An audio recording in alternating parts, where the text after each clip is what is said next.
Bonjour et bienvenue dans ce carnet de guerre, deuxième vidéo sur le randomizer de Legend of Zelda Link to the Past.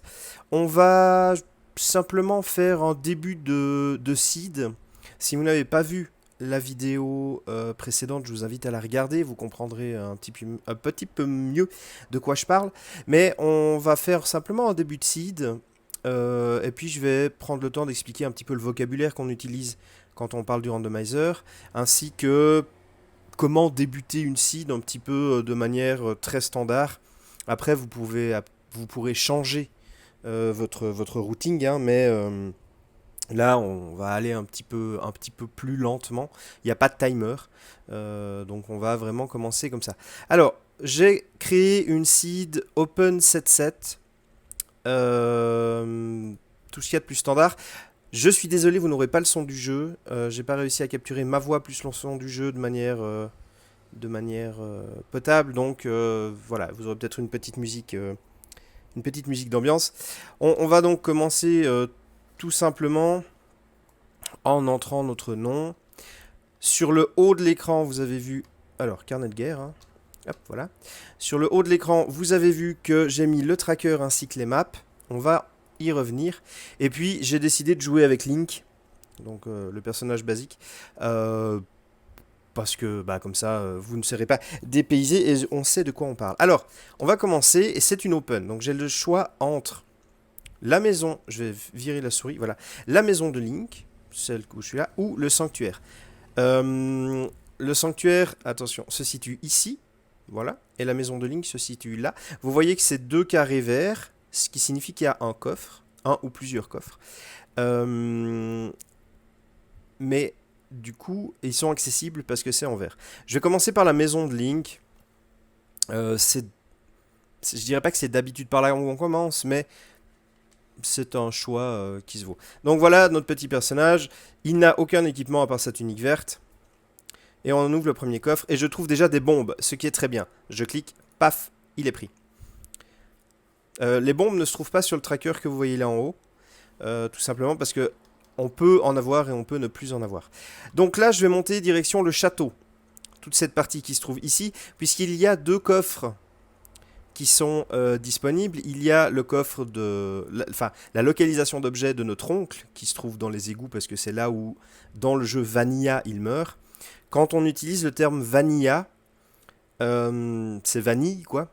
Et ça veut dire que c'est dans le jeu à l'origine. Si par exemple je vais vous parler, ou vous entendez parler d'un marteau Vanilla, d'un miroir Vanilla, d'un quart de cœur Vanilla, ça veut dire que dans le jeu d'origine, l'emplacement...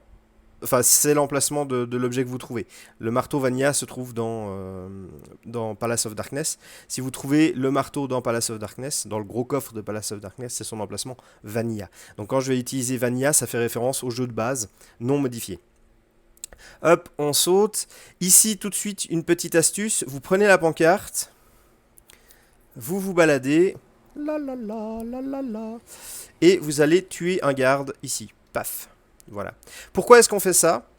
Tout simplement parce que dans cet arbre-ci, si vous l'accrochez et que vous tirez en arrière, vous obtenez ce qu'on appelle un tripool. Ça signifie que vous allez avoir un certain nombre d'objets différents qui peuvent apparaître dans l'arbre. Là, j'ai tué un ennemi. Ça va me donner le tripool niveau 1.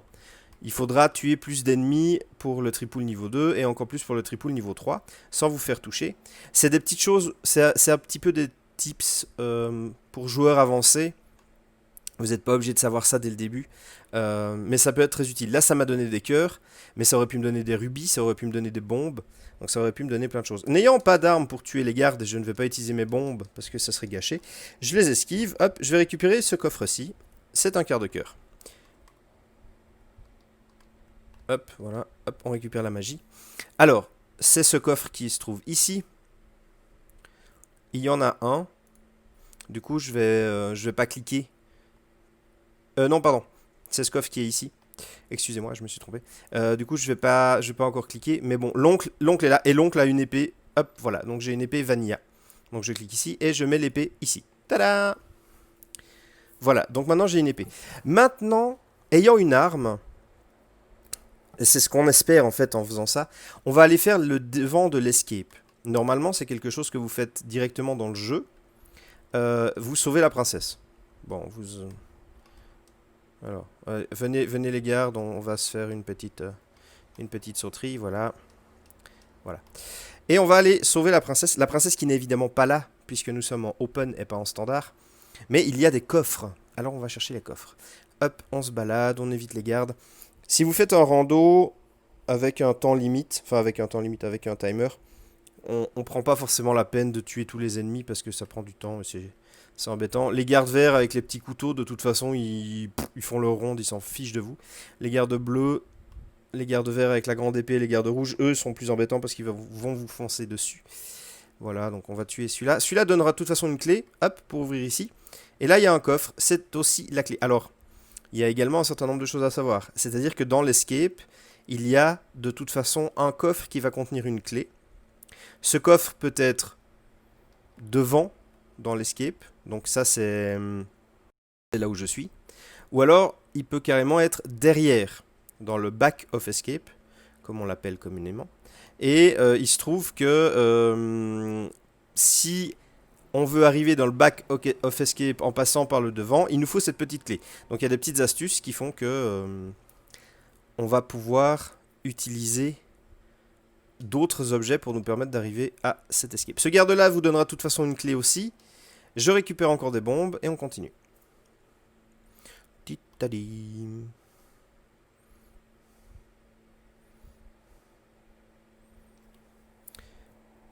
Donc vous verrez, ça se fait assez bien. On prend un petit peu l'habitude.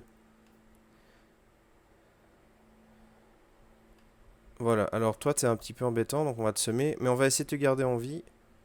Voilà, maintenant il faut tuer ce machin là. Alors, il enlève un cœur. Il enlève un cœur à chaque fois qu'il vous touche. On va plutôt utiliser la technique du pot. Tiens, mange-toi 2 pots dans la tronche. Ça ira mieux, voilà, merci. Pourquoi je garde le garde vert en vie et je récupère 10 flèches? Maintenant j'ai fini l'escape. Normalement il faudrait remonter. On remonte et on arrive dans la salle du début à la sortie du château. Ce qui se passe, c'est que souvent on n'a pas le temps. Quand on fait du rando, on essaie de finir la seed le plus vite possible. On n'a pas le temps. Donc ce qu'on fait, c'est qu'on peut... Il y a deux façons de faire. Soit vous faites un save and quit, c'est-à-dire que vous allez quitter le jeu, et au moment où vous allez relancer le jeu va vous reproposer le sanctuaire ou l'escape. Soit vous faites un death warp, donc vous mourrez et le jeu va vous remettre à l'entrée du donjon, ou si vous n'êtes pas dans un donjon, il va vous remettre avec les possibilités du sanctuaire ou de la maison. Tant que vous êtes dans le Light Ward, et après il y a quelques petites variantes avec le Dark Ward, mais voilà. Et il y a un troisième lieu de démarrage, c'est dans la montagne quand vous avez sauvé le vieil homme, mais on va y aller avant. Alors moi ce que je voudrais faire, c'est, donc j'ai pris les coffres de l'escape qui sont ici, tac, je clique. Ce que je voudrais faire, c'est grosso modo, ces deux salles bleues sont des salles dans le noir. Pour pouvoir y aller normalement, il faudrait que j'ai la lanterne. Seulement je ne l'ai pas, donc ce serait hors logique, parce qu'en logique il faut la lampe.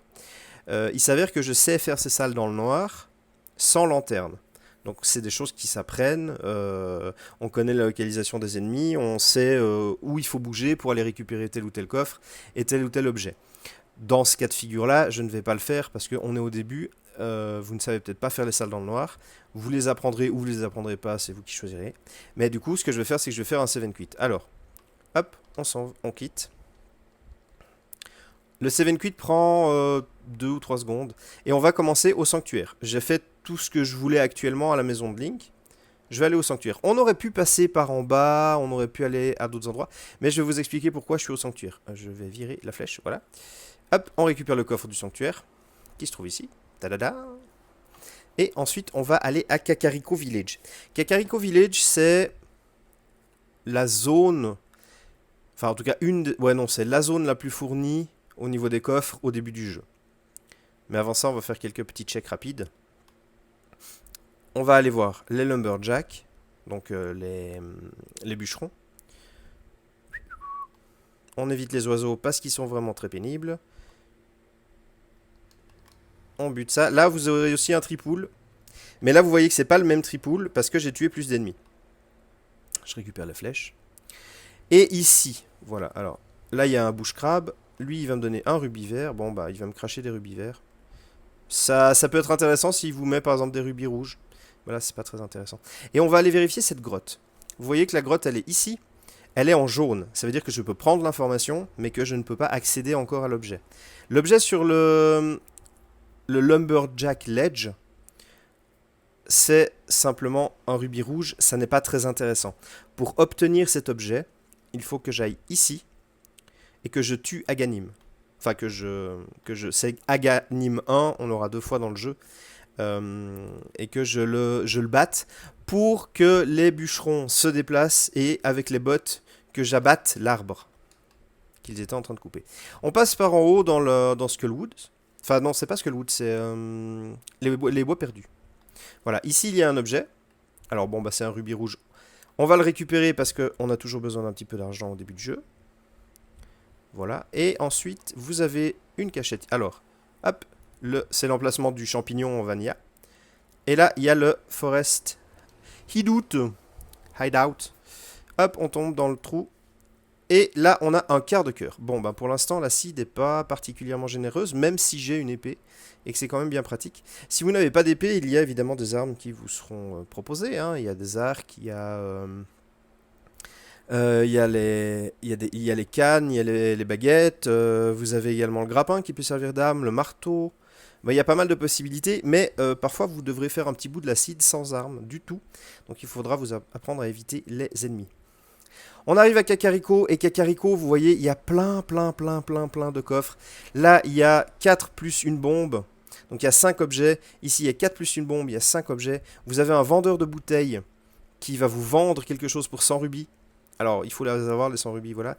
Vous avez également le poulailler qui contient un objet. Ici, c'est ce qu'on appelle Sick Kid. Donc, le Dying Boy... Oh putain. Pardon, oh zut. D'accord, j'avais jamais lu ce petit machin. Donc, c'est un enfant, en fait, en mode vanilla. Il vous demande de lui apporter une abeille, je crois. Il vous donne le filet, en fait. Et du coup, ici, il faut un pot. Donc, il faut cet item-là. Si je clique dessus, vous voyez que ça devient vert. Il faut un pot, mais je n'en ai pas. Là, il y a la taverne, il y a également un coffre. Donc il y a vraiment énormément d'objets. Je crois qu'il y en a 16 en tout si on calcule tout. Et ça fait comme un gros pool d'objets où on peut trouver des progressions justement. Alors, hop. On pose une petite bombe. On pousse les blocs.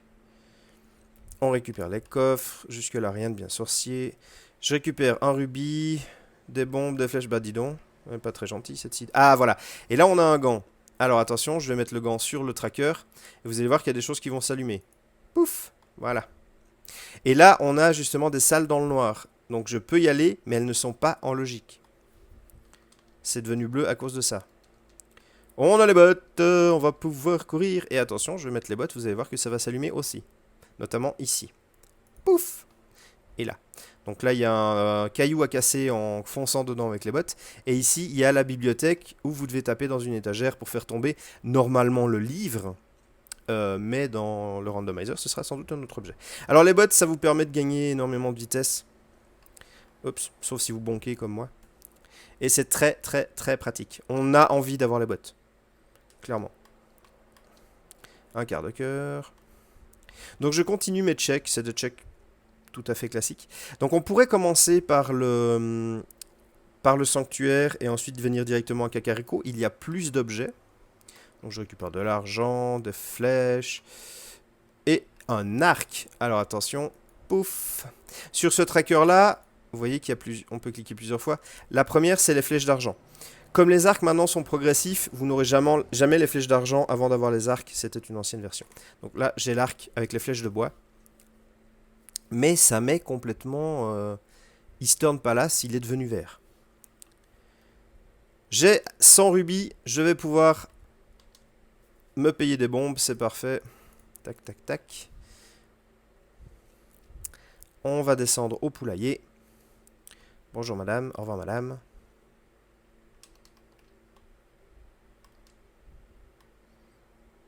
Alors si vous ne connaissez pas les Zelda, évitez de taper les poules. C'est pour votre bien. Bah évidemment, on retrouve des bombes. Ce qui est très intéressant. Non, je déconne. Hop, on descend. Barre-toi le monsieur. J'ai les bottes, mais voilà. J'ai la flemme d'appuyer sur un bouton. Un rubis vert. Enfin, 50 rubis verts. On court un petit peu, ça fait jamais de mal.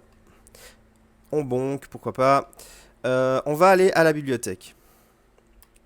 Donc elle est ici. Vous pouvez passer soit par en haut, si vous avez une épée, sinon vous passez par en bas, hein, il y a une petite échelle. Et on a une poudre sur l'étagère. On rentre dedans, bim, voilà, j'ai la poudre. Hop. La poudre qui ne nous débloque techniquement aucun check. La poudre, c'est un objet qu'on appelle des objets de safety. C'est des objets qui nous permettront de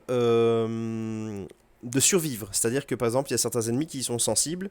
Vous pouvez transformer une antifée en fée avec la poudre. Ça vous consomme un petit peu de magie. Ça débloquera un check, mais il me faut le marteau actuellement. C'est le check qui se trouve ici. C'est la Mad Batter sur le truc, mais on dit, moi je l'appelle communément Batman, où il faut le marteau parce qu'il y a un plot à faire descendre avant d'entrer dans la caverne. Et une fois que vous êtes dans la caverne, vous pouvez utiliser la poudre sur le petit hôtel et ça va vous débloquer un check. Ici, on a ce qu'on appelle le jeu de la course. Alors, soit vous allez directement dans la maison. Vous voyez, il y a un mur à casser. On peut le casser soit avec les bombes, soit avec les bottes, en fonçant dedans. Les murs avec les grandes fissures, vous pouvez les casser avec les bottes. Les petites fissures, vous ne pouvez les faire qu'à la bombe. Et voilà, il y a une dame qui va nous dire, tu as 15 secondes pour atteindre l'arrivée. Alors, c'est un petit labyrinthe, mais c'est pas, voilà, c'est pas très compliqué, hein, je vous apprends rien. Et en fait, quand vous arrivez ici, vous avez, voilà, donc il vous dit, voilà, tu as mis 8 secondes, tu peux récupérer ça. Je vais le récupérer. Mais si vous avez un peu la flemme et que vous ne voulez pas perdre de temps avec la bombe, avec tout, vous pouvez simplement venir par en bas. Donc vous venez par ici, vous regardez l'objet, si c'est un objet inintéressant comme un pack de bombes et que vous n'en avez pas besoin, ou alors un pack de flèches, vous pouvez simplement skipper cet endroit-là. Alors la taverne j'ai fait, la librairie j'ai fait, et la race minigame j'ai fait. Arrivé à ce stade ici, on va faire un save and quit, parce que je n'ai pas d'objet qui me permette d'aller vite là où je veux. Moi ce que je veux c'est aller ici en bas, au barrage, et à l'endroit qu'on appelle la mini Moldorn Cave. Et du coup, je vais aller faire ce check-là et ce check ici. C'est encore des sphères 0. Il vous faudra des bombes, mais ça se fait bien. Donc on fait un save and quit. On repart de la maison de Link. Vous avez des cœurs dans les pots. Hop, vous voyez, je n'avais pas commencé avec 4 cœurs. J'en avais plus que 3. On descend là. On profite qu'on a les bottes pour faire, hop, là, pour faire un petit peu de speedy. Hop, et on y est. Le barrage. Le barrage, 2 checks à effectuer. Vous avez un check qui se trouve ici, tout simplement. Hop, c'est des flèches, ce n'est pas très intéressant. Vous ressortez et vous recommencez. Il va falloir vider l'eau du barrage. Hop.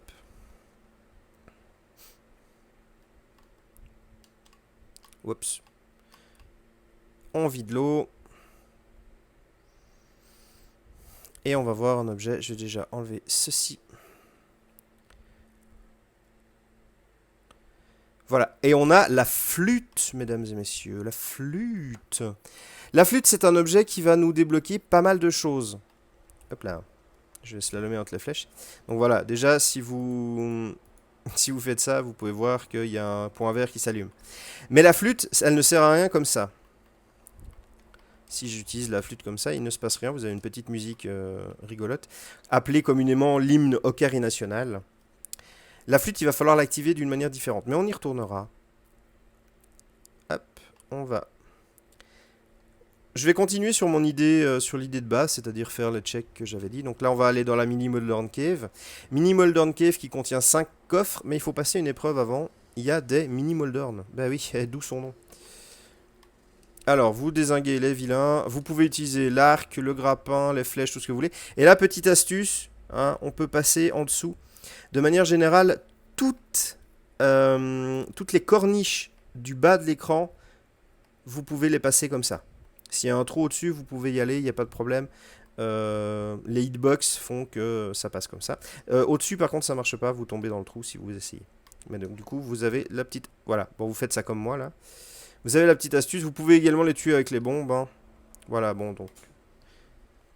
Ça marche aussi très bien si vous n'avez pas d'épée. J'ai eu de la chance d'avoir l'épée. Et on a 5 checks ici. Hop, une Moon Pearl. Très bien, on la note. On n'oublie pas. Un filet à papillon, le meilleur objet du jeu, évidemment. Des bombes. La pelle et 50 balles. Alors, la pelle, également, vous pouvez voir que si je le clique dessus, vous avez quelque chose qui se fait ici. On va continuer toujours sur l'idée d'arriver jusqu'à la Ice Road Cave. La Ice Road Cave, c'est... Alors, c'est pas le meilleur routing que je puisse faire. Là, normalement, pour être vrai, on va même le faire. Je vais faire un 7 quit. Je vais vous expliquer pourquoi. On va aller activer notre flûte. Donc voilà, il faut toujours s'adapter au routing des objets que vous avez. Activer sa flûte, ça signifie aller de nouveau dans le village de Kakariko et jouer la petite mélodie devant la statue. Mais on va également en profiter pour aller faire Bon Croc. Bon Croc qui se situe ici. Voilà, paf, un objet. Un check. On est sur le chemin. Et on trouve un peu. Ce qui tombe bien, puisque du coup, on va pouvoir aller faire Sick Kid quand on est au village. Donc parfois, le rando, c'est sympa. Cette seed est beaucoup trop gentille. En vrai, je pense qu'elle va me troller à un moment ou à un autre. Donc on continue. J'équipe ma flûte.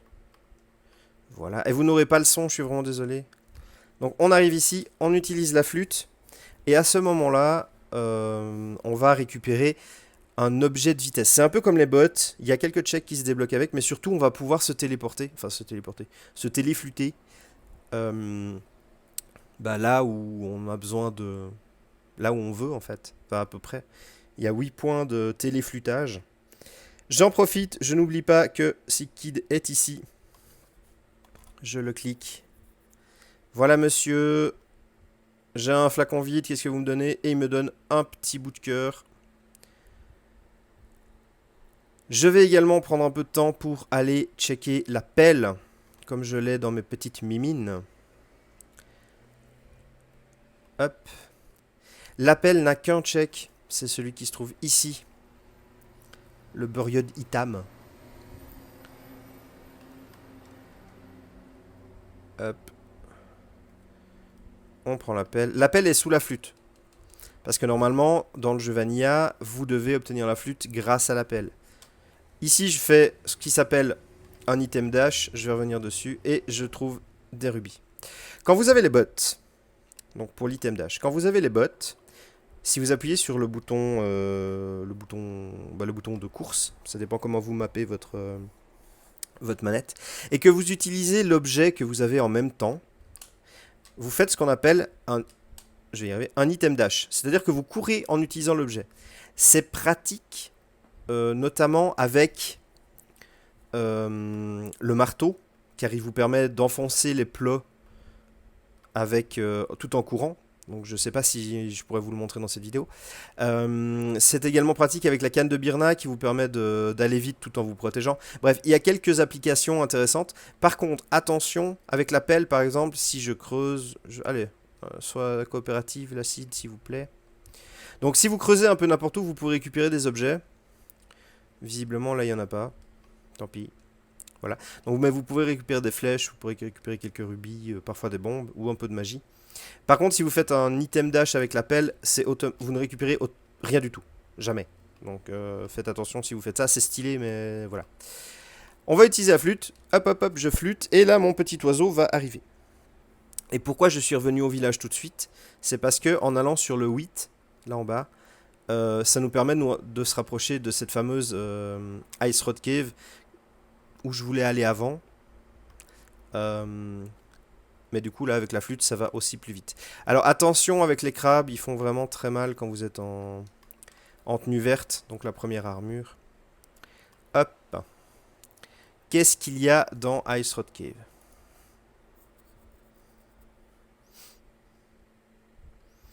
Et il y a ma deuxième épée. Eh ouais, ma gueule. Hop là. Alors, Deuxième épée, ça signifie que Aghanim peut être fait, mais hors logique, tout simplement parce que je n'ai toujours pas ma lampe. Maintenant, on va faire un map check. Le map check, ça va nous donner, vous voyez, ces trois endroits, c'est les trois donjons du Light World.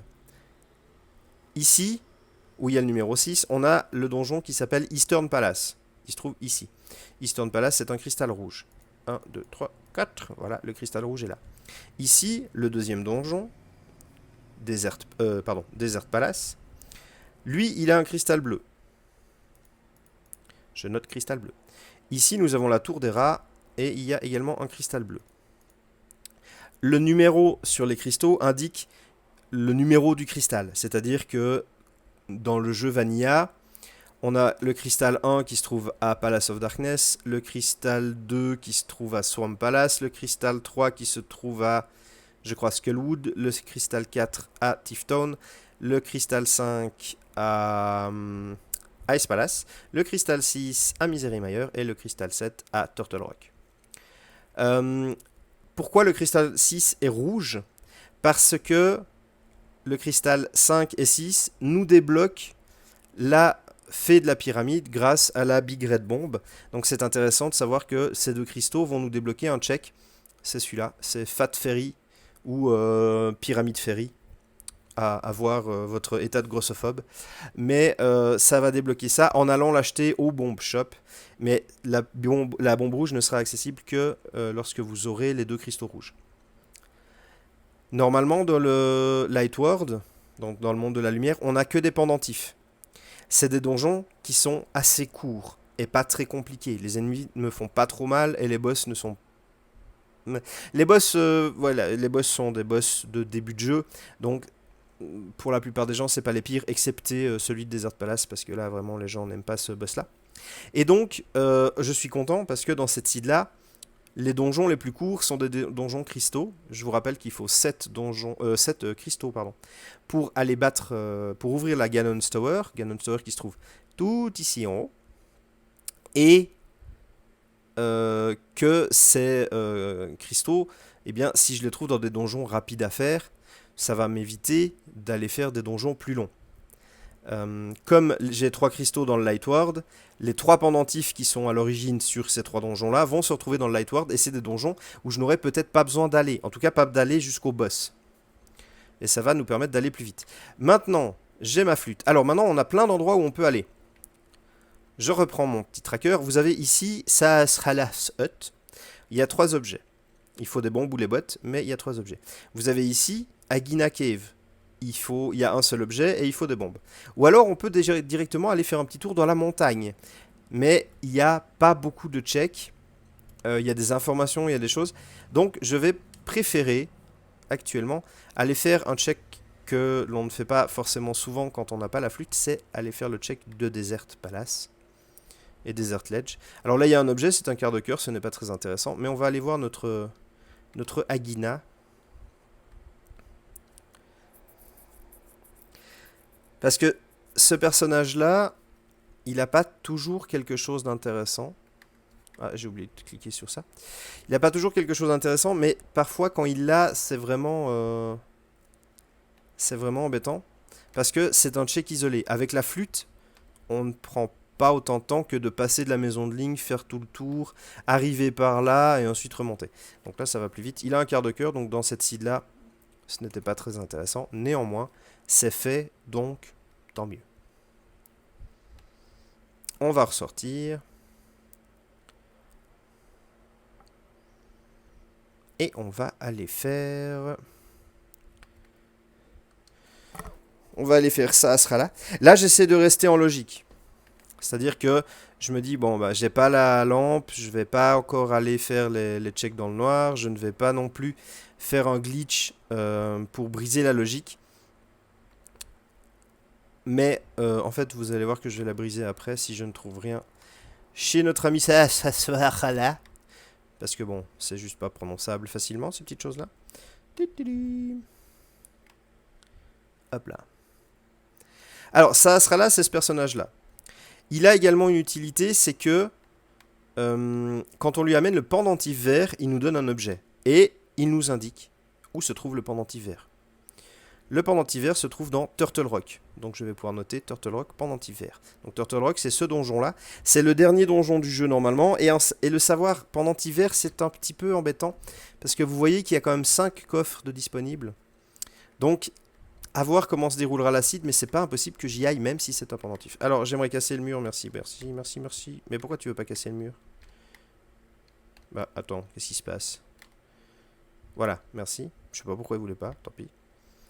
Hop, premier objet des rubis, deuxième objet des rubis et troisième objet des rubis. Bon, bah on a cambriolé la garde-robe de papy, mais il n'y avait que de l'argent. C'est pas ce qui nous intéresse, bizarrement. Je vais le mettre là. Là, ça sera là, ça c'est le pendentif et ça c'est les 3 coffres derrière lui. Alors, est-ce que je vais dans Eastern Palace, tout en sachant que je n'ai pas la lanterne et que normalement, je ne devrais pas pouvoir finir le niveau en logique. Mais je suis capable parce que j'ai appris les salles dans le noir. C'est ce que je vais faire. En plus, c'est un cristal rouge. Il n'y a pas de raison. Je possède l'arc pour arriver jusqu'au boss. Parce que oui, il faut posséder l'arc pour arriver jusqu'au boss. Vous allez voir quand je vais l'utiliser.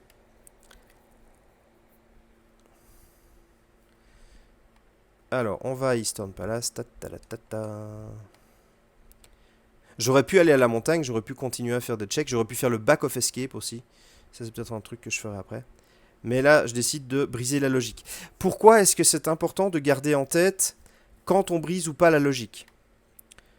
C'est important tout simplement parce que si vous avez un objet de progression qui se trouve derrière un autre objet de progression, comme par exemple là, il y a la lanterne, et je vais peut-être trouver un objet derrière cette lanterne-là, même si je ne l'ai pas, eh bien, ça vous permettra de comprendre un petit peu comment la site voulait que vous jouiez et aussi de pouvoir sélectionner dans votre tête, ah ben, il y avait tel ou tel objet qui était disponible à ce moment-là, j'ai fait un bris de logique et en fait, en passant par là, enfin, ça paraît très confus ce que je dis et en fait, ça l'est vraiment. Il faudrait que j'ai un exemple très concret à vous présenter, mais bref. Gardez en tête que le bris de logique, c'est possible, c'est parfois très rentable, mais c'est pas anodin. Là, j'ai un livre. Le livre va me débloquer l'entrée de Desert Palace. Donc c'est pour ça qu'il est devenu vert. Et j'ai trouvé actuellement 2 objets dans le donjon. Donc j'avais des bombes dans le premier coffre. Et j'ai le livre dans le deuxième. On verra s'il y a autre chose. Il ne faudrait pas que je fasse traîner cette vidéo trop longtemps non plus. Pas que vous soyez embêtés avec tout ça. Ici, il y a un petit... donc il y a des squelettes qui vont apparaître. Mais... Oups. J'ai pas été très bon sur le coup. Bon, tant pis. Bah, hop, apparaissez les squelettes. Montrez-vous. Voilà. Donc, il y en a entre 3 et 5 qui apparaissent. En fonction d'où vous vous positionnez. Il faut tous les buter pour que vous puissiez passer. C'est un Zelda. Et on a Bombos. Bombos. Donc, j'ai mon 3e objet. Normalement, si je voulais rester en logique, eh bien, je n'irai pas plus loin parce que je n'ai pas la grande clé pour ouvrir le grand coffre. Et je sais, parce que je connais le routing du donjon, donc c'est une espèce d'apprentissage, que la grande clé se trouvera dans son coffre Vanilla. Je vais continuer le donjon, donc vous verrez un peu tout. Mais si je voulais rester purement en logique, là, je devrais normalement sortir du donjon jusqu'à ce que je trouve la lanterne.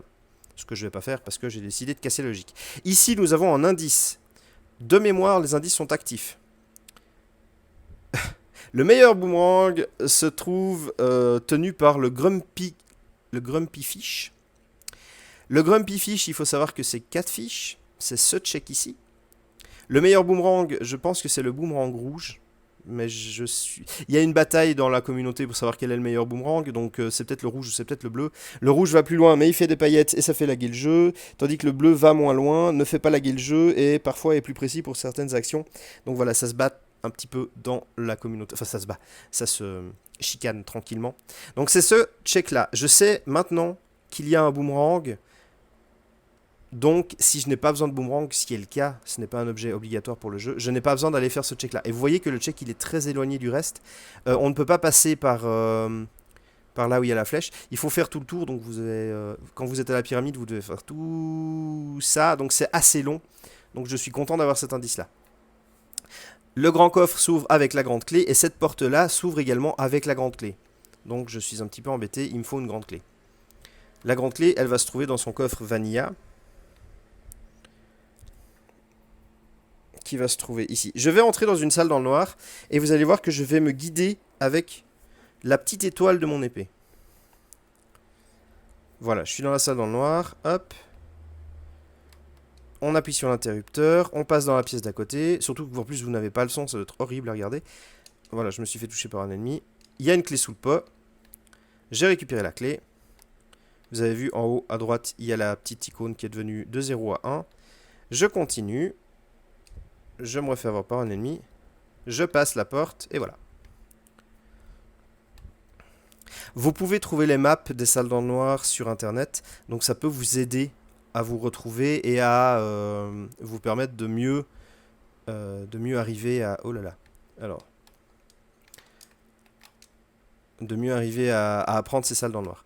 Donc, ici, normalement, vous devez tuer tous les ennemis. Ensuite, les antifées vont se séparer et vous pourrez aller soulever le pot. Et sous ce pot, il y a un interrupteur qui vous permettra d'atteindre le coffre. Il y a plusieurs moyens d'atteindre ce pot un petit peu en trichant. C'est-à-dire que quand vous êtes touché, on a ce qu'on appelle des frames d'invulnérabilité. C'est-à-dire que vous avez un petit moment où vous n'êtes plus ciblable par les ennemis. Et on va profiter de ces instants. Donc, je vais lever ça, je vais récupérer le cœur. Je vais utiliser le paquet de nouilles qui est là pour faire ça. Donc, vous faites ça, vous soulevez le pot. Voilà. Je récupère la grande clé. Je savais qu'elle était là. Parce qu'elle n'avait pas d'autre possibilité de... Il n'y avait pas d'autre coffre où elle pouvait se trouver. Et on peut repartir. On revient. Comme j'ai déjà eu les 3 objets de progression, et que je n'ai pas besoin de la carte et de la boussole pour finir le donjon, je ne suis pas obligé d'aller ouvrir le grand coffre.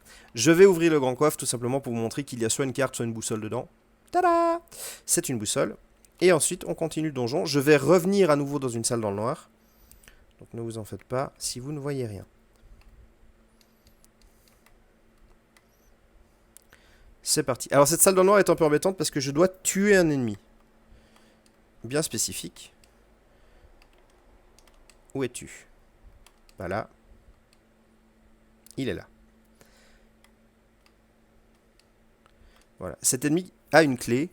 Ah, je me suis fait toucher. Je récupère la clé. On lève le pot.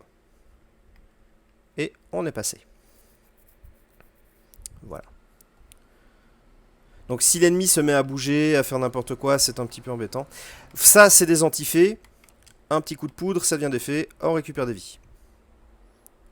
D'ailleurs, en fait... Ah, zut. Hop. On passe ici. Les créatures que vous voyez là, les créatures vertes, sont ce qu'on appelle des Eigor. Les Eigor ne sont normalement tuables qu'avec des flèches. Dans le randomizer, on a permis que les Eigor verts soient tuables avec l'épée, mais les Eigor rouges demandent 2 flèches. Et c'est pour ça qu'on a besoin de l'arc, c'est parce que cet Eigor m'empêche de passer, puisqu'il faut que je le tue pour que la porte s'ouvre. Il y a également 2 Eigor ici, et c'est le même principe. Alors là, vous avez un petit setup pour les tuer les deux, en un cycle. Hop. Ah mince, j'ai raté. Tant pis. En fait, il fallait donner une flèche sur l'un, ensuite passer 2 sur l'autre. Mais bon, je perds un petit peu de temps. C'est difficile de parler en jouant, en fait. Je me rends compte que c'est pas tout à fait facile. Je récupère des cœurs, je récupère des flèches, et on va passer au Chevalier Armos. Également, chaque boss possède une fast strat qui nous permet d'aller un peu plus vite. Je l'ai raté, mais j'ai arrêté de tirer une flèche. Ah mince. Voilà, donc en fait, vous voyez que le dernier se transforme un petit peu en mode je suis fâché, je suis pas content. Et il faut de nouveau lui mettre 4 flèches. Si on arrive à le tuer avant qu'il ne se transforme, ça ira mieux. Le dernier objet du donjon est la carte. Il ne restait que ça. Et je récupère mon premier cristal. Une fois sur le tracker, on clique. Tic, voilà. J'ai battu le boss hors logique puisque je n'avais pas la lanterne. Alors, où est cette fameuse lanterne? Elle ne peut pas se trouver derrière la lanterne, donc elle n'aurait pas pu se trouver sur le boss. Donc elle se trouve forcément ailleurs. J'utilise la flûte, je vais aller faire un petit tour. Ah oui, non, c'est pas ça que je voulais faire. Je vais faire d'abord un 7 quit. En fait. Pour aller faire le back of escape. Donc on va revenir un petit peu là où on était au début. c'est-à-dire dans l'escape, mais dans l'arrière de l'escape. Donc j'ai récupéré une clé dans l'avant de l'escape qui me permet normalement d'arriver à l'arrière de l'escape en passant par des salles dans le noir. Toujours ces fameuses salles dans le noir. Je n'ai pas ma lampe, donc c'est un peu embêtant. Par contre, on peut arriver dans le back of escape par cette tombe. Ah, je choisis.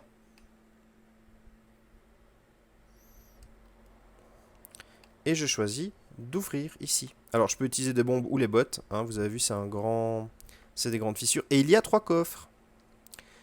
Il y a le marteau, il y a des bombes, et il y a la canne de Birna. Je note marteau, canne de Birna, et attention, tac. Et là, vous voyez que dans le Dark World, donc la partie de droite, il y a plein de choses qui s'illuminent, tout simplement parce que j'ai mon accès Dark World. Qu'est-ce qu'on entend par accès Dark World? On entend une possibilité de se rendre dans le monde des ténèbres. En Vanilla, il faut que vous récupériez les 3 pendentifs qui se trouvent ici, que vous alliez récupérer la Master Sword, pour ensuite venir ici et battre Aghanim. Une fois que vous avez battu Aghanim 1, vous allez vous faire téléporter ici, dans le Dark World.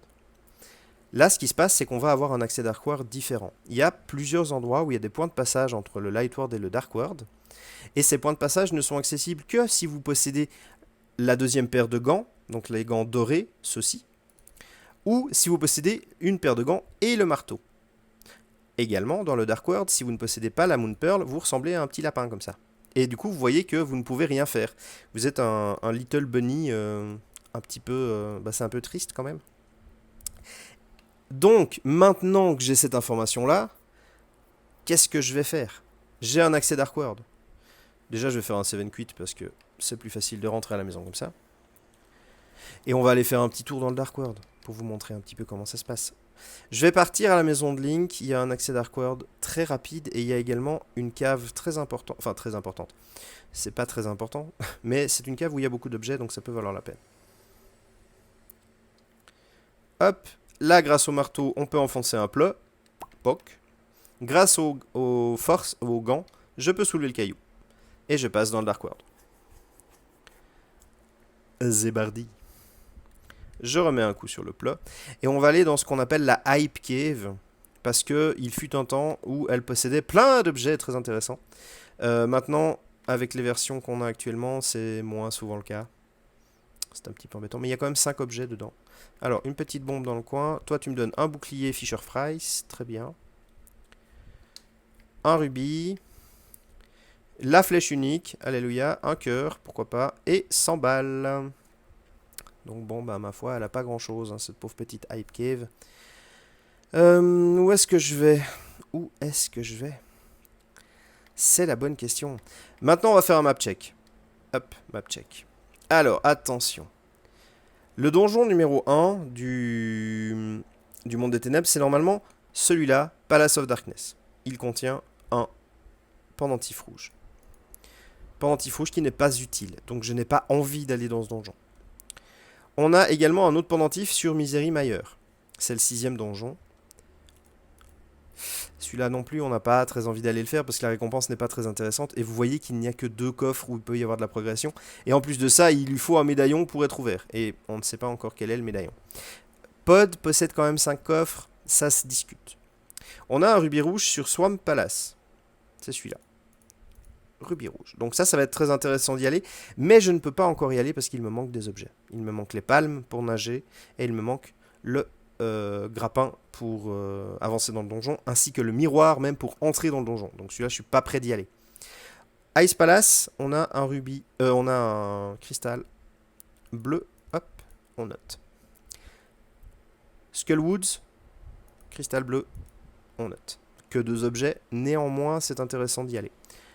Et Town, cristal bleu, on note. Où vais-je aller? Si on regarde notre map, on voit clairement que le village est très avantageux, puisqu'il y a quand même beaucoup d'objets. Le donjon est complètement finissable. Ça peut être très intéressant d'y aller, il y a quand même pas mal de choses à faire. On a également ce qu'on appelle le Pyramid Ledge, que je vais faire actuellement, parce que c'est souvent un check qu'on oublie. Et c'est souvent un check qui est un peu décentré, donc c'est un peu embêtant.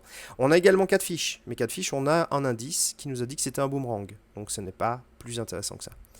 Je vais me diriger donc hop, voilà.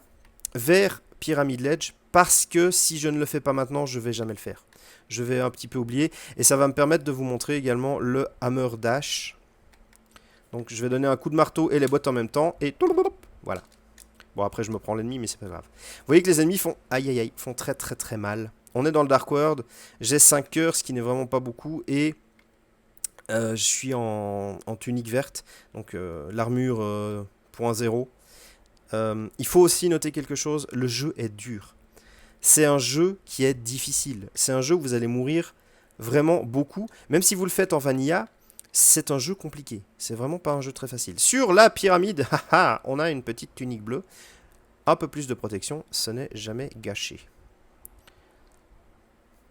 Hop, mon petit Link devient bleu. Je note qu'il est bleu et je vais noter aussi qu'il a un bouclier. Est-ce que j'ai oublié de noter un objet? Parce que moi je parle, mais... non, c'est bon. Je crois que j'ai tout noté. Oui. On va faire un 7 quit pour me permettre d'aller plus proche du village ici, mais je dois passer par le village du Lightward. Quand vous faites un 7 quit dans le Dark World et que vous n'avez pas le miroir et que vous n'avez pas vaincu Aganim, vous revenez de toute façon dans le Lightward. Ça vous évitera d'être coincé.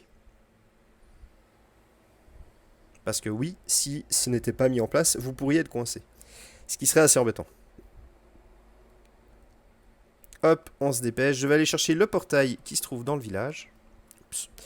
Un petit bonk, c'est pas très grave. Alors, ce portail se trouve ici en haut. Donc c'est le caillou gris là. Seulement, je n'ai pas encore la force de... Enfin, les moufles du titan pour soulever ce gros caillou. Donc je vais devoir faire un détour. Ça aussi, ça va être des choses qu'il va vous falloir apprendre. C'est les routings, de savoir est-ce que je peux arriver à tel endroit avec un passage détourné. Il existe notamment dans les zones d'eau des tourbillons qui vous permettent de vous téléporter à certains endroits spécifiques. Et du coup, ça peut être intéressant, voire même parfois obligatoire de le savoir. Également, quelques petits trucs. Dans cet arbre-là, si vous donnez un coup de botte dedans, hop, vous avez un refill de magie complet. Si vous êtes en panne de magie, ça peut toujours être bien de savoir ces petites choses-là. Hop, on prend le portail et on se retrouve dans le Dark World. Alors, je vais d'abord aller faire un petit tour dans Skullwoods. Pourquoi? C'est une question de statistiques. Les gens de la communauté, enfin un certain nombre, ont analysé 50 000 seeds. Je crois que c'était de l'Open77 ou bref. Ah, vilain petit guy machin. Et ils ont été étonnés de voir que dans 30% des cas, Skullwoods, même s'il ne contient que 2 coffres, contenait de la progression. Skullwoods, c'est un donjon un peu particulier car il est séparé en 3 parties.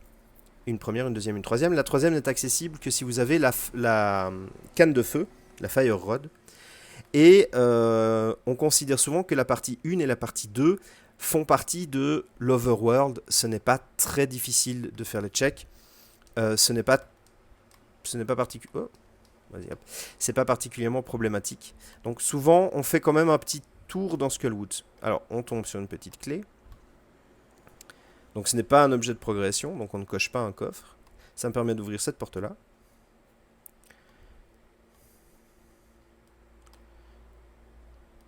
On tombe sur la grande clé, donc je vais aller pouvoir ouvrir le grand coffre. Et vous allez voir que je vais y arriver d'une manière un petit peu détournée. Ici, on tombe sur encore une petite clé. Hop.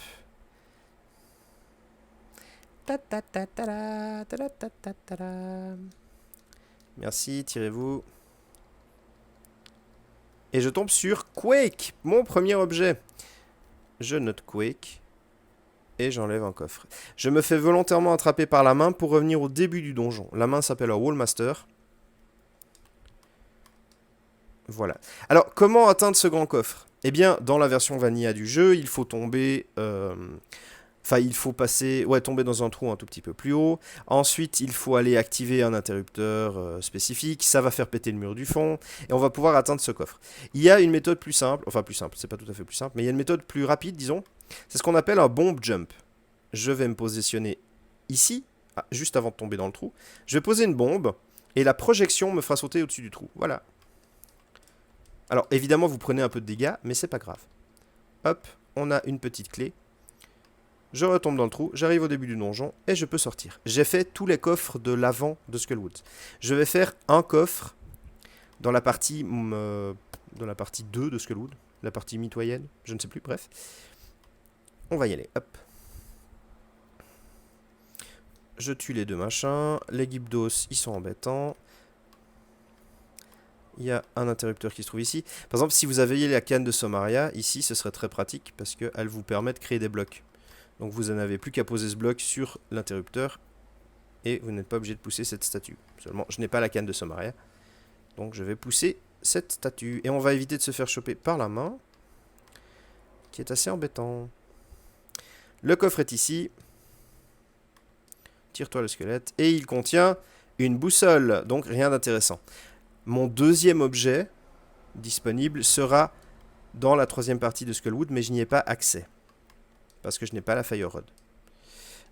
Petite info également. Alors, ces petites choses-là, vous pouvez les transformer en fées aussi. Voilà. Si vous avez la poudre. Et petite info, si vous êtes un peu en galère de magie, ce qui arrive de temps en temps quand on est là. Alors, toi, avec ton tibia, t'arrêtes de m'embêter. Vous avez un refill de magie complet qui se trouve derrière ce mur-là. Voilà. C'est toujours bon à savoir. Il se trouve ici. Je vais me faire attraper par le Wallmaster. Comme ça me permettra de retourner au début de la partie du donjon plus vite que de refaire tout le tour. Merci d'être venu, c'est sympa. Hop, on se barre. Donc voilà, c'était pas payant pour cette seed-là. Enfin, quoique j'ai eu Quake quand même. C'est pas non plus forcément inutile. Mais ça aurait pu être mieux. Ma foi, le randomizer, parfois, c'est ça. Donc on va aller dans le Village of Outcast. Je vais faire Thief Town. Et puis je pense que j'arrêterai la vidéo là. Je pense qu'on aura déjà fait pas mal de choses. Je pense qu'elle est déjà bien assez longue. Alors, Thief Town, enfin Village of Outcast, ou le village des parias en français. On remerciera mon accent anglais. Contient plusieurs coffres. On a le jeu des coffres ici. Hop, une flèche et voilà. Dans ce jeu-là, vous n'avez besoin de le faire qu'une seule fois. En vanilla, il y a un quart de cœur qui est caché dedans, mais par contre, il vous faudra peut-être le faire 25 fois pour trouver ce fameux quart de cœur, parce que c'est pas toujours évident. Dans le randomizer, ça a été codé de façon à ce que le deuxième coffre que vous ouvriez, donc celui qui est là où je tourne autour, contienne toujours l'objet du jeu des coffres. Donc, vous pouvez être sûr que vous l'avez. Paf, merci d'être venu, c'était sympa. On va aller faire... alors en anglais c'est la brouerie. La brasserie quoi. Merci mon accent anglais encore une fois. Alors je sais pas pourquoi ils ont muré la brasserie, mais bon. Vous avez un coffre ici en bas. C'est ma troisième épée. Allez vas-y. La différence de puissance entre la deuxième épée, donc la Master Sword, et la troisième épée, la Tempered Sword, l'épée trempée, est phénoménal. C'est un gain de puissance très appréciable. Notamment parce que lorsque vous allez battre Ganon, vous aurez nettement moins de coups à lui mettre avec la Tempered Sword. Le gain de puissance entre la Tempered Sword et la Gold Sword, je sais même pas si c'est son nom officiel. En fait, on l'appelle la Butter Sword dans le jargon du rando, parce que c'est une épée jaune fluo, on dirait du beurre. N'est pas aussi important quand la Master Sword et la Tempered Sword. La première épée, pour votre information, s'appelle la Fighter Sword, ou le cure-dent, et n'est vraiment pas très agréable. Pour battre Ganon, il vous faut au minimum la Master Sword. Ganon est complètement insensible à la Fighter Sword. Et on a 6 Shape House, parce que ça forme un C, voilà, c'est aussi simple que ça. Hop, on a un peu de cœur. Je vais, hop, voilà. Je vais aller faire Thief Town. Alors, Thief Town également, un donjon assez intéressant. Il se trouve ici. On a 4 coffres de progression. Et il est souvent, dans la tête des joueurs, séparé en 2 parties. C'est-à-dire que vous aurez une première partie qui va contenir 4 coffres. Et dans ces 4 coffres, un de ces coffres contient la grande clé. Parce qu'il vous faut la grande clé pour arriver dans la suite du donjon. Donc, parfois, vous allez vouloir rentrer dans ce donjon, le champignon, checker vite fait les 4 premiers coffres, Par exemple, si le Thief Town est un pendentif, vous n'avez pas forcément envie de faire tout le donjon, mais vous dites, bon, ça fait quand même 4 coffres, il y a moyen d'avoir des objets. Alors, j'ai chopé mon champignon, je clique sur le coffre, ça c'est un objet de progression. Je chope la boussole, c'est un objet nul, donc on s'en abat les steaks. Également, ce donjon est un petit peu troll, puisque le grand coffre n'est accessible que si vous avez le marteau. Donc parfois, certains joueurs, même s'ils ont accès au donjon, répugnent à y aller s'ils n'ont pas le marteau, parce que ça veut dire que vous allez laisser un coffre derrière vous, et que s'il y avait un objet de progression, vous allez devoir revenir dans le donjon, ce qui n'est pas agréable du tout. Une petite clé, ou plutôt la petite clé, ça signifie que j'ai accès également au gros coffre, puisqu'il faut la petite clé, et la grande clé, je vous l'avais dit, elle était dans les 4 premiers coffres. Oui, non, si je prends la bonne route, ça ira mieux. Voilà. Donc on continue, on avance. Ici, c'est la porte de la suite, il faut la grande clé, et c'est parti. Alors, parlons un petit peu de la logique des clés dans les donjons, parce que ça aussi c'est important. Vous avez vu que j'ai récupéré une petite clé dans un coffre. C'est la seule petite clé qui sera dans un coffre dans ce donjon-là. Les autres petites clés se trouveront, bah, vous l'avez vu, sous un pot. Je crois que c'est même la seule qui reste en fait. Sous un pot ou... Ah non, il y a un deuxième pot où il y a une petite clé. Le jeu considère que vous allez utiliser les petites clés de la pire façon possible. Pour éviter justement d'être bloqué. Donc, la petite clé que j'ai récupérée dans le coffre, c'est une petite clé qui peut se trouver bloquée par elle-même. Je m'explique. Dans Thief Town, le gros coffre est bloqué par une petite clé, il faut une petite clé pour ouvrir la porte, et le marteau pour atteindre le gros coffre. On le verra tout à l'heure quand j'y serai. Le jeu considère que vous allez utiliser toutes les petites clés de la pire façon possible. C'est-à-dire que comme j'ai récupéré une petite clé sous le pot ici, ça m'a permis d'ouvrir le passage qui se trouve ici. Passage très très agréable. Mais cette petite clé ici, qui se trouve sous ce pot-là, je vais tuer celui-là déjà. Vous pourriez décider de ne pas ouvrir cette porte-là. Vous pourriez décider de passer directement dans la partie souterraine du donjon. Seulement, il faut savoir que pour ce donjon, il est nécessaire, obligatoire même, d'aller en haut, de poser une bombe sur un endroit spécifique pour faire passer de la lumière. Tout ça a un lien avec le BG du boss. Si vous êtes intéressé à ça, je vous invite à faire des recherches sur Google pour comprendre pourquoi, comment. Mais si vous ne faites pas ce trou, vous ne pouvez pas battre le boss. Vous ne pouvez pas l'affronter. Et donc du coup, vous êtes bloqué.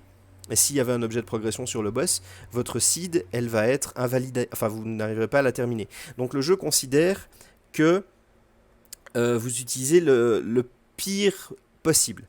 Ce que je veux dire par là, c'est que quand la petite clé de ce donjon, qui se trouve normalement dans un coffre, se trouve elle-même dans le gros coffre qui nécessite la petite clé pour être ouverte, ça peut passer. J'ai encore été complètement confus dans mes explications, je suis tout à fait désolé, j'imagine que vous n'avez rien compris. Bref, j'ai oublié d'appuyer sur l'interrupteur en plus de ça. Bref, dans ce donjon, il est possible que vous ne puissiez pas atteindre le gros coffre, simplement parce qu'il vous manque une petite clé, mais c'est normal, sachez que dans ce cas-là, c'est la petite clé qui se trouve dans le gros coffre. Donc vous ne perdez pas d'objet de progression. C'était vachement plus clair la deuxième fois. Je suis désolé d'avoir été très confus. J'ai encore pas l'habitude d'expliquer ça de manière claire. Voilà, toutes mes excuses. Donc on va arriver ici. En plus de ça, il y a un coffre.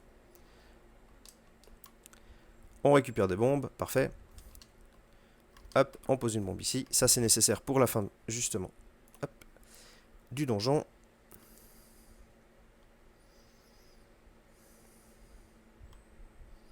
On continue, on descend les escaliers. Et cette fois-ci, on va aller du côté du souterrain. On évite les petits picots. Quelle que soit la tenue que vous portez, le niveau de l'armure, quoi que ce soit, les pics vous feront toujours un cœur de dégâts. C'est bon à savoir si vous devez setuper un Death Warp. Et c'est bon à savoir si vous affrontez certains boss très embêtants. On descend par ici. Ici, deux possibilités. Soit vous tuez tous les ennemis. Viens là, mon petit poulet. La porte de ce côté-là, du coup, s'ouvre.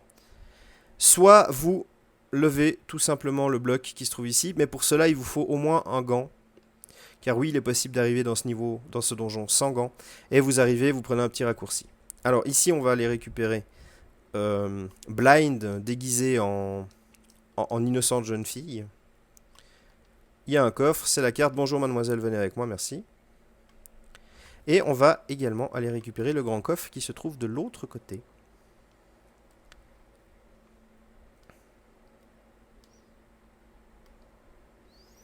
Et c'est là où il vous faut le marteau. Poc. On récupère 300 balles, c'est impeccable. Vous voyez ici en bas que je possède la grande clé, la boussole et la carte. Il me reste un coffre.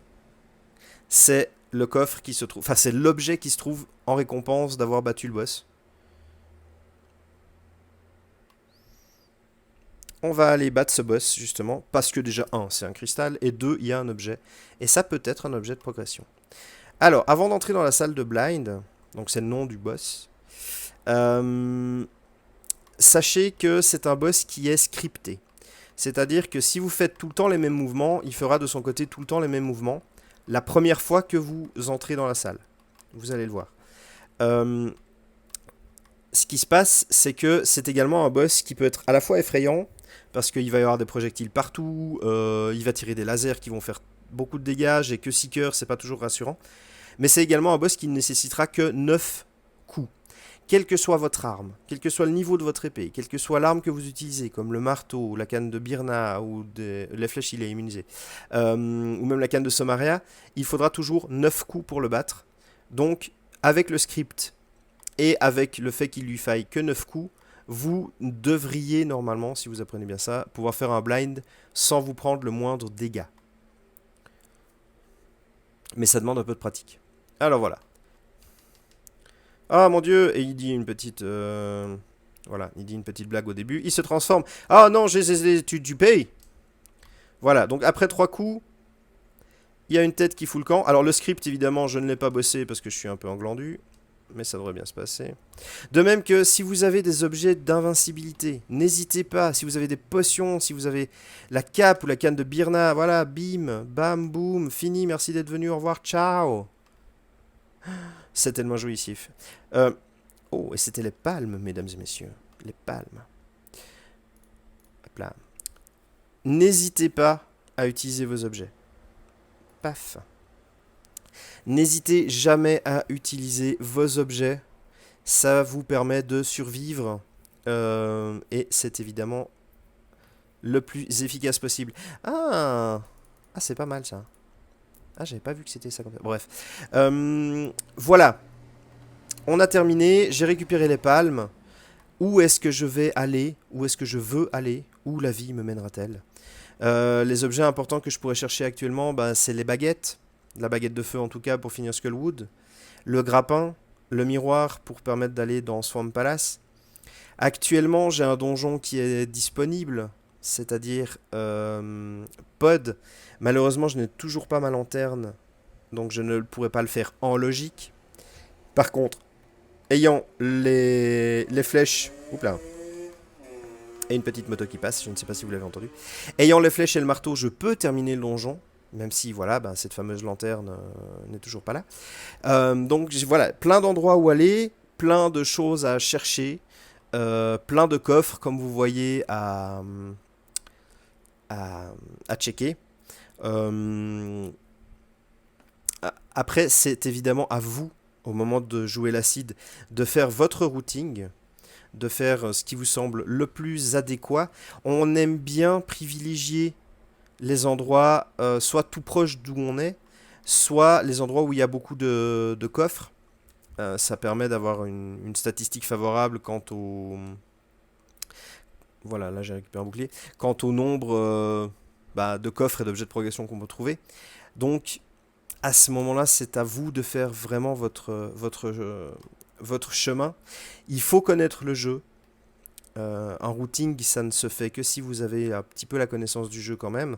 Donc c'est pour ça que ce tracker est pas mal fait, parce que vous avez la carte qui vous permettra directement de savoir, tiens, je peux aller ici, il y a beaucoup de choses vertes, tiens, je peux aller ici. Bon, Stampy qui me donne rien du tout.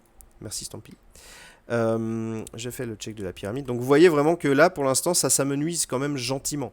J'ai pas mal de checks dans le Lightward, mais en attendant, c'est quand même un peu difficile. Bref, je vous remercie d'avoir suivi cette vidéo. J'espère qu'elle vous a intéressé. J'espère que vous avez pu apprendre des choses sur le randomizer. Et si vous avez des questions, n'hésitez pas à les poser. J'essaierai d'y répondre du mieux possible. Et d'ici à la prochaine fois, eh bien, que les dés et les vidéos soient avec vous.